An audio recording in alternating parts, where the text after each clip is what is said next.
Dalam Bismillahirrahmanirrahim. sebuah kabar yang ma'thur, Allah SWT berfirman, ya, sesungguhnya aku akan mengeluarkan seseorang dari dunia. Maksudnya ini seperti riwayat hadis qudsi, ya. Nabi SAW bersabda, Allah berfirman, sesungguhnya aku tidak akan mengeluarkan seseorang dari dunia sedang aku berkehendak merahmatinya, sebelum aku memberinya balasan yang setimpal atas setiap keburukan yang telah dia lakukan, berupa sakit pada tubuhnya, musibah pada keluarga dan anaknya, kesempitan pada penghidupannya, dan kekurangan pada rezekinya. Garis bawahi, kasih poin-poin itu, ya. Jadi Allah mengatakan, aku tidak akan mengeluarkan seseorang dari dunia, ya, sampai sebenarnya, atau sedang aku berkehendak merahmatinya. Kalau aku ingin merahmatinya, kata Allah, sebelum aku memberinya balasan yang setimpal dari keburukannya yang dia lakukan. Jadi apapun dosa yang dia lakukan harus dibersihkan dulu sama Allah supaya mendapatkan rahmat. Poin pertama berupa sakit. Di atas sakit tulis angka 1. Itu cobaan, berarti semua penyakit jadi pembersihan dosa pada tubuhnya, ya. Yang kedua, musibah pada keluarga dan anaknya, ya. Gangguan-gangguan dari pasangan hidupnya misalnya, atau anak-anaknya. Yang ketiga, kesempitan pada penghidupannya, bangkrutnya usaha, ya, susahnya kehidupan, mau beli sesuatu tapi tidak punya uang misalnya, ya. Yang keempat, kekurangan pada rezekinya.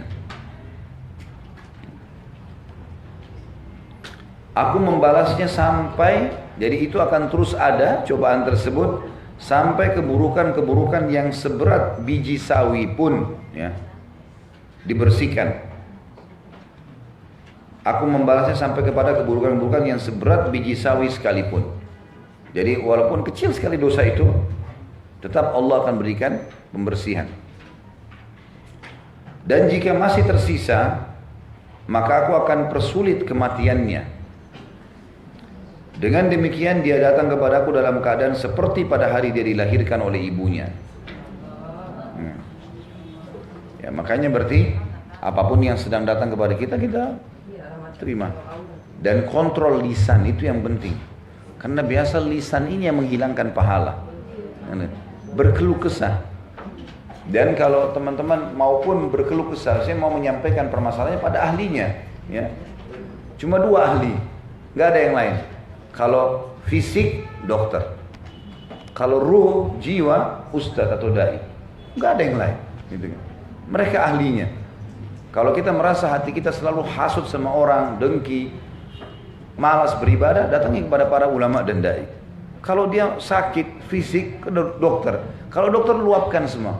Kalau mengatakan misalnya saya sakit ini, saya rasa ini, saya nggak bisa tidur, sampaikan semua. Ini nggak usah diungkapkan kepada selain mereka. Semua teman disampaikan. Akhirnya banyak orang bingung karena temannya ini berbagi pengalaman A, ini B, ini C, yang mana dia mau ikutin. Sampai kadang-kadang ada orang meninggalkan terapi kedokteran yang sudah pasti-pasti punya ilmunya gara-gara perkataan temannya. Saya dengar begitu, beberapa orang bahkan mengeluarkan anaknya dari rumah sakit hanya karena temannya bilang nggak apa-apa diobati di rumah saja dengan cara begini. Padahal mungkin temannya ini cuma ngomong, pernah dengar dari orang lain misalnya. Ini bukan ahlinya. Kata Nabi SAW, kalau kalian mengembalikan perkara bukan pada ahlinya, tunggulah kehancuran. Artinya akan kacau semua nih, gitu kan? Kalau ahlinya silakan sampaikan. Dan ini ahlinya cuma 2 tadi saya bilang. Nggak ada yang lain. Kalau teman-teman tahunya berbicara tentang permasalahan yang sedang dihadapi secara kejiwaan kepada teman-temannya, maka dia akan berikan kesimpulan sesuai dengan akal dia. Dia nggak punya ilmu untuk itu, ya. Kemudian kata beliau, saya katakan, ini berbeda dengan orang yang tidak dicintai oleh Allah dan tidak diridhoinya.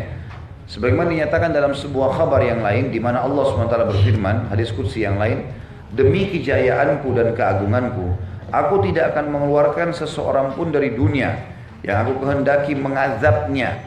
Jadi sebenarnya ini riwayat seperti bersambung, ya. Kalau tadi yang pertama, aku tidak akan mematikan seseorang, keluarkan dari dunia sementara aku ingin merahmatinya, kecuali aku akan bersihkan semua dosanya dengan ini.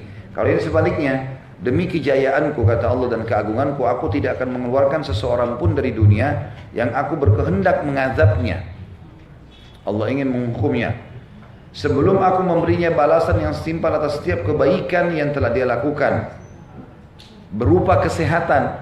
Jadi kalau kita lihat ada orang kafir, ada orang maksiat sehat, justru karena ada pernah kebaikan dalam agama Allah, seperti bakti sama orang tuanya, seperti pernah bantu orang susah, karena dia buat kebaikan dalam pandangan, ya tanda kutip ini syariat Allah, maka Allah berikan balasannya di dunia.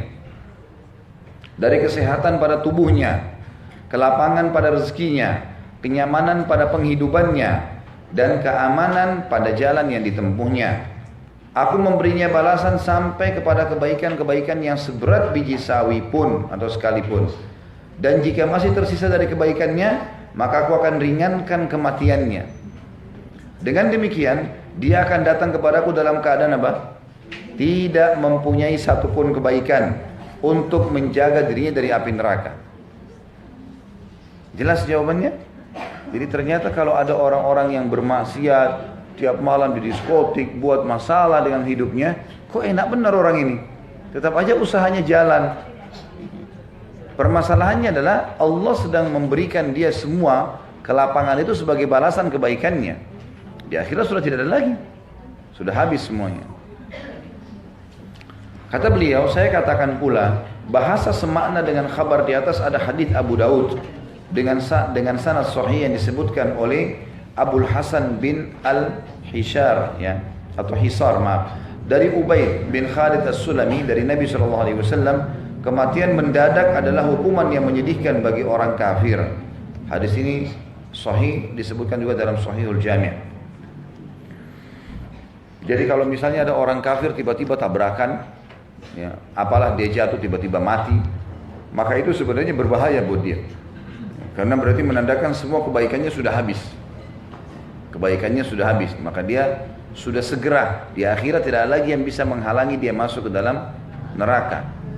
Karena semua kebaikan, seperti misalnya contoh masyarakat Mekah itu, Bapak Ibu sekalian, 13 tahun Nabi di sana, hampir tiap hari ganggu Nabi kan?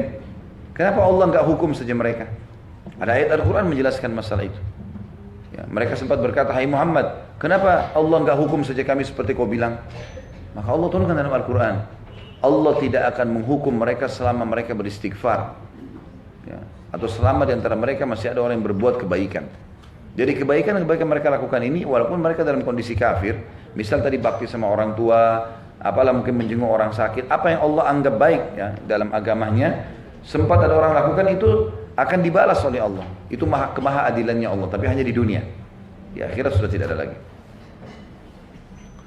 Hal ini diriwayatkan pula oleh Abu Dawud secara mursal. Sedang menurut riwayat Tirmidzi dari Aisyah radhiyallahu anha, sesungguhnya mati mendadak itu kenyamanan bagi orang mukmin dan hukuman yang menyedihkan atas orang kafir.